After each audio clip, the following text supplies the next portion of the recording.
Bonjour à toutes et à tous, amis auditeurs, chers lecteurs du site Corbeau News Centrafrique, le CNC. Bienvenue dans votre chronique d'actualité, toujours aussi vivante, incisive et sans langue de bois.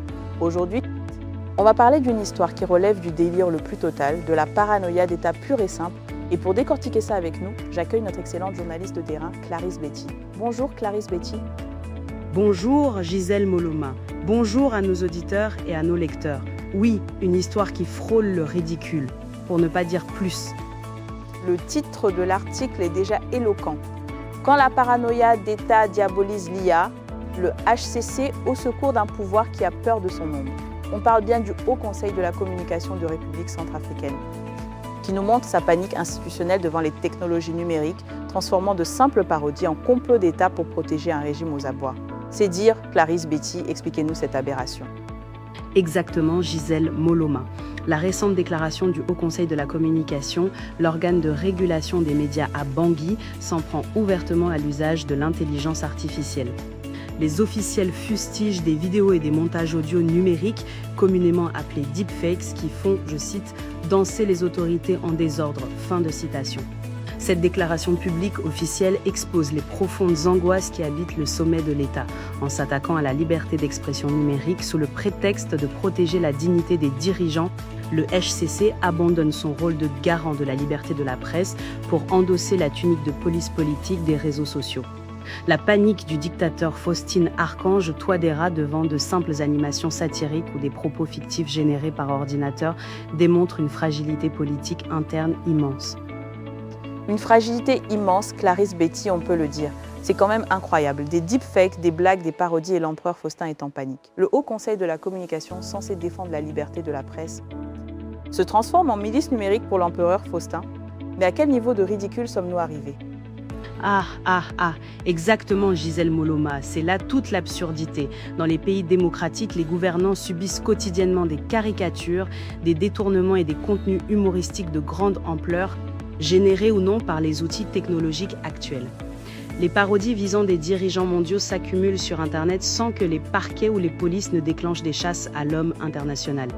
La presse indépendante et les citoyens régulent ces flux par la vérification des faits, le debunking, permettant à la population de distinguer le vrai du faux. À Bangui, la méthode diffère totalement. Le régime utilise la force publique, le parquet général et les institutions étatiques pour traquer la moindre moquerie en ligne. Le pouvoir centrafricain tente d'interdire le fonctionnement normal de l'ère des réseaux sociaux parce qu'il redoute l'opinion publique et craint les contestations. Il redoute l'opinion publique, Clarisse Betty. C'est donc ça, le dictateur Faustin a peur des rires, des blagues, des caricatures. On parle d'un chef d'État qui met la police à ses trousses pour des mèmes sur Internet. C'est risible si ce n'était pas si grave. Ça nous rappelle une époque sombre où la liberté d'expression était un crime. Et là, on parle de blagues. C'est là qu'on voit que le régime de l'empereur Faustin est à bout de souffle, non ? Tout à fait, Gisèle Moloma, à bout de souffle et complètement déconnecté de la réalité du monde. L'arsenal répressif réclamé par le HCC dévoile une stratégie globale visant à verrouiller l'espace public avant des échéances cruciales. L'appel à l'ARCEP pour restreindre la vente des cartes SIM et forcer l'identification complète des utilisateurs vise directement à neutraliser l'anonymat, le dernier rempart des citoyens contre la répression policière. La menace d'utiliser les accords de coopération judiciaire pour pourchasser les membres de la diaspora installés à l'étranger démontre que le pouvoir veut étendre sa censure bien au-delà des frontières nationales.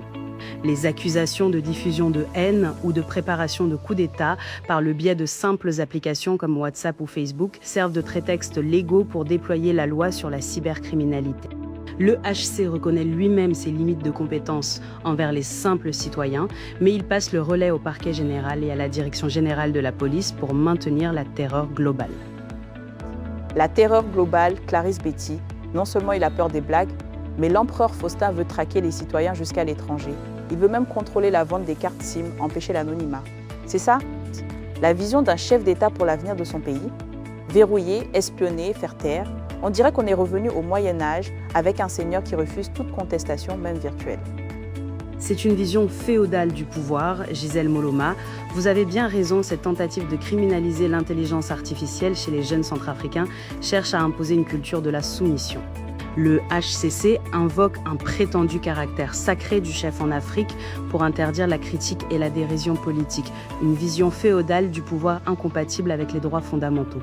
en demandant la fermeture des comptes de la diaspora auprès de Meta, Google ou X, le pouvoir de Bangui veut effacer toute voix dissidente. Les patrouilles numériques de la police et les déclarations agressives des magistrats complètent ce tableau d'un régime qui militarise l'Internet pour pallier son manque de légitimité. Les autorités exigent une jeunesse soumise qui utilise le numérique uniquement pour le travail ou la recherche académique selon les critères stricts du parti au pouvoir. Une jeunesse soumise, Clarisse Betty, c'est ce que l'empereur Faustin et son régime veulent. Interdire de rire, interdire de critiquer, interdire de s'exprimer, et ils appellent ça le caractère sacré du chef. Mais où sommes-nous? En pleine dictature numérique où chaque post, chaque partage peut vous envoyer en prison. C'est ça l'héritage de l'empereur Faustin, la peur et la soumission. Exactement, Gisèle Moloma. C'est l'image qu'il projette. Cette traque des comptes avatars sur les réseaux sociaux s'accompagne d'une surveillance renforcée des télécommunications locales. Les citoyens qui osent partager des contenus satiriques risquent désormais des poursuites judiciaires directes pour complicité de cybercriminalité. Le pouvoir veut faire fuir les voix critiques par la peur des arrestations arbitraires.